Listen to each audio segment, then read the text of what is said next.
बुलढाणा जिल्ह्यातील ज्या पाणी टंचाई निवारणासाठी शेतकऱ्यांच्या विहिरी अधिग्रहित केल्या होत्या, त्या विहिरींचा मोबदला गेल्या 3 वर्षापासून थकलेला होता. मात्र TV9 मराठीने या संदर्भामधली बातमी लावताच प्रशासन खडबडून जागे झालेलं आहे आणि आता जवळपास 12 कोटी रुपये जो रखडलेला निधी होता, तो आता संपूर्ण जिल्ह्यातील पंचायत समितींना वर्ग करण्यात आलेला आहे आणि आता तो लवकरात लवकर शेतकऱ्यांच्या खात्यामध्ये सुद्धा वळती करण्यात येणार आहे.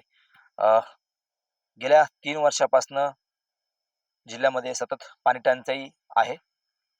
ग्रामस्थांना पाणी टंचाईचा सामना करावा लागतो आणि प्रशासनानं त्यावरती उपाययोजना म्हणून शेतकऱ्यांच्या विहिरी अधिग्रहित केल्या होत्या. म्हणजे जवळपास जिल्ह्यातील 13 पंचायत समिती अंतर्गत ज्या ज्या ठिकाणी पाणी टंचाई होती त्या ठिकाणी शेतकऱ्यांची विहिरी अधिग्रहित केल्या होत्या. मात्र गेल्या 3 वर्षापासनं या अधिग्रहित विहिरींचा म्हणजे शेतकऱ्यांचा मोबदला मिळालेला नव्हता. त्यामुळं शेतकऱ्यांमध्ये कुठेतरी नाराजी होती आणि ही नाराजी दूर करण्यासाठी आता शेतकऱ्यांच्या खात्यात पैसे जमा करण्यासाठी प्रत्येक पंचायत समितीला ग्रामीण पाणी पुरवठा विभागाकडनं मोबदला म्हणून पैसे पाठवण्यात आलेले आहेत.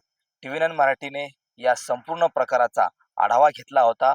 त्यामुळं ग्रामीण पाणी पुरवठा विभाग आणि प्रशासन खडबडून जागं झालं आणि त्यानंतर आता जवळपास 12 कोटी रुपयांचा म्हणजे 2 वर्षांचा निधी जो आहे तो प्रत्येक पंचायत समितीमध्ये पाठवण्यात आलेला आहे आणि मागच्या 2024 आणि 25चा जो निधी आहे तो 60% निधी सुद्धा वर्ग करण्यात आलेला आहे आणि आता येत्या काही दिवसामध्ये ज्या शेतकऱ्यांच्या विहिरी अधिग्रहित केल्या होत्या त्या शेतकऱ्यांच्या खात्यामध्ये सुद्धा हा जो मोबदला आहे जो अधिग्रहित विहिरीचा तो सुद्धा शेतकऱ्यांच्या खात्यामध्ये वळती करण्यात येणार आहे. एकंदरीत पाहिलं तर TV9 मराठीने ह्या संपूर्ण प्रकाराची बातमी दाखवली होती आणि आता ग्रामीण पाणी पुरवठा विभाग जो आहे तो खडबडून जागा झालेला आहे आणि शेतकऱ्यांची जे काही अनुदान रखडलं होतं ते आता लवकरात लवकर वळती करण्यात येणार आहे. कॅमेरामन निलेश देशमुखसह गणेश सोळंकी, TV9 मराठी, बुलढाणा.